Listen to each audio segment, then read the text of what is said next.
welcome back to my channel. My name is Amanda and I'm going to be doing my August wrap up today. So in the month of August I read a total of 7 books, which isn't as good as last month, but it's still better than normal, so I'm pretty excited. I read some pretty good things. So the first book that I want to talk about is The Final Girls by Riley Sager. I got this in my book of the month box, or this was my book of the month pick for July.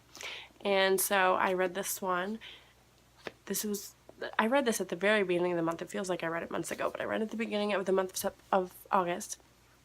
And basically it follows these final girls. So they are women that have survived some kind of massacre. Like they're the only surviving woman from these massacres. So it just follows that. It's a thriller, I would say, for sure. Thriller. There's some twists and turns, some things that you don't expect.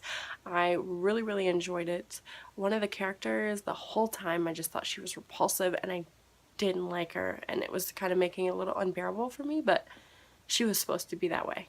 And the author did such a good job of writing her that way that, like, I really didn't like her. And so, I don't know, I love the writing style, I love the concept, I loved everything about it. It's just a really, really good book. I gave it 4 out of 5 stars. Definitely recommend.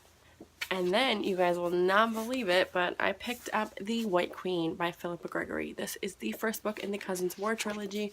I've only been saying I've been going to pick these books up for the past year, and I finally decided to pick it up, and I flew through it. I read this book. It's like 400 and something pages. I read it in 3 days. So for me, that is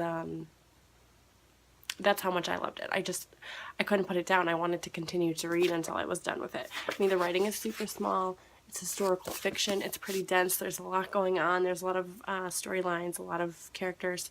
But I loved it, and I cannot wait to continue on with the series. So I'm really glad that I picked it up finally. Because if I didn't, I was going to have to get rid of it, but I picked it up. After that, I was still in the mood for a thriller, so I picked up The Woman in Cabin 10. This is by Ruth Ware. I read In a Dark, Dark Wood last year, and I liked it. It was okay. It wasn't the best, but I actually enjoyed this one more.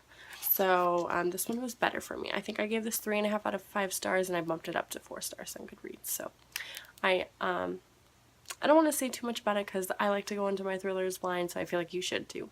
I don't want to spoil anything. And then I received a copy of Fierce Kingdom. I don't remember who read this one, but I'll put a picture up there, or who read. I don't remember who wrote it, but I'll put a picture up here so you guys can see it. I received a Galley copy of it by NetGalley. Thank you, NetGalley. And I didn't like it.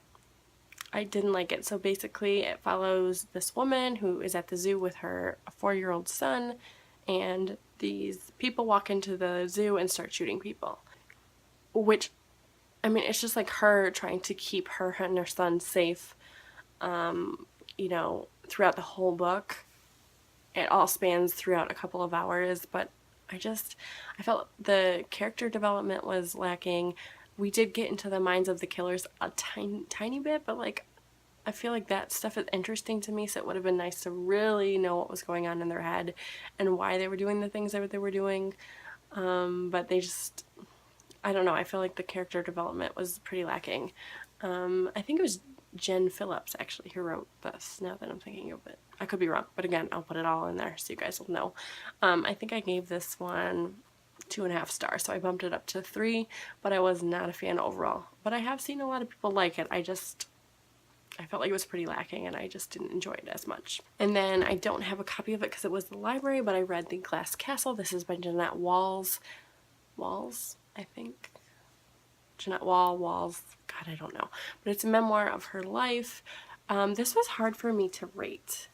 It was hard to read at times, actually, because it's a memoir of her life, and she didn't have a great life. Her parents weren't your typical parents. They didn't do a very good job of taking care of their children. And so it's hard for me to rate because it's her life, so I don't want to like give it a bad rating, but it was hard to read, so I don't want to give it a great rating. So I don't know. I think I gave it a 4 stars on Goodreads to give it a rating, but I really don't think it needed a rating. Like, it's a memoir, and it's about topics that just aren't nice to read about. I mean, the opening of the book is her as a 3-year-old child, like standing at a stove making a hot dog, and she catches herself on fire. And like her mom is in the other room. Like I don't know. Also, and like at the beginning I didn't really enjoy it because we were getting the 3-year-old's perspective, but like her voice as a 3-year-old was very adult. And so it was a little weird to read because I'm like, there's no way a 3-year-old would think and or speak the way that this 3-year-old's speaking. I understood it a little bit better like as the story went on because of the situation that she was in, but I still don't think as a 3-year-old she would have spoke or thought like that. That was very complex for a 3-year-old girl. But yeah, so it was okay. It was hard to read. I'm glad I read it, and I do want to check out the movie to see how the book did.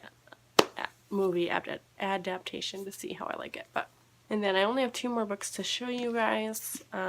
The first of which I read for Tome Topple, but I didn't finish it during Tome Topple, but I picked it up because of Tome Topple, and that is The Well of Ascension by Brandon Sanderson. This is book 2 in the Mistborn trilogy.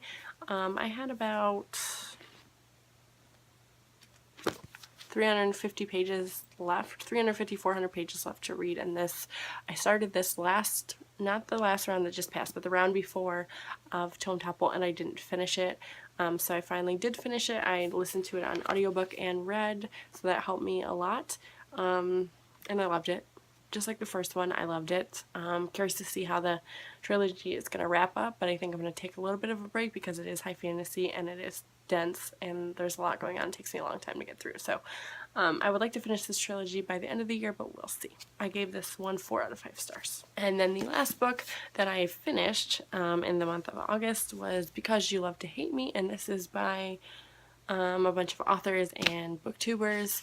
It's an anthology of villains and why we love to hate them.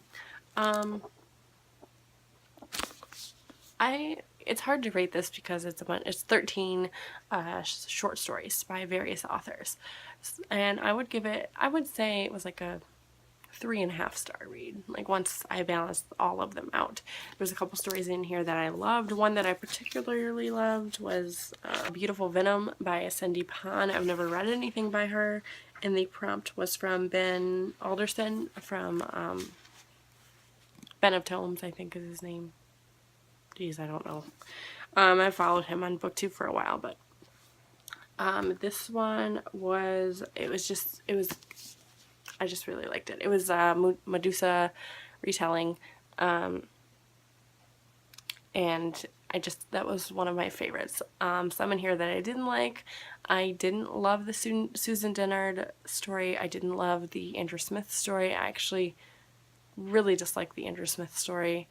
I've never read anything by him, but I have heard his writing is a little weird, and this story was a little weird for me.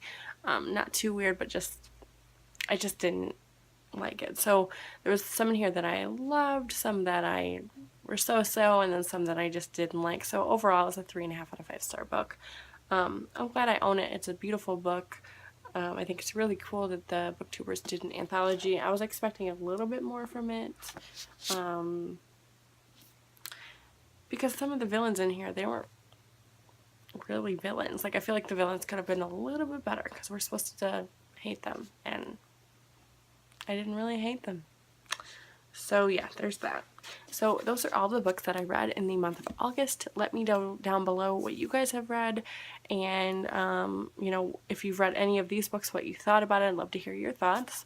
Don't forget to like and subscribe. Follow me on Goodreads and Twitter. Both of those will be in the down bar below, and I will talk to you guys next time. Bye.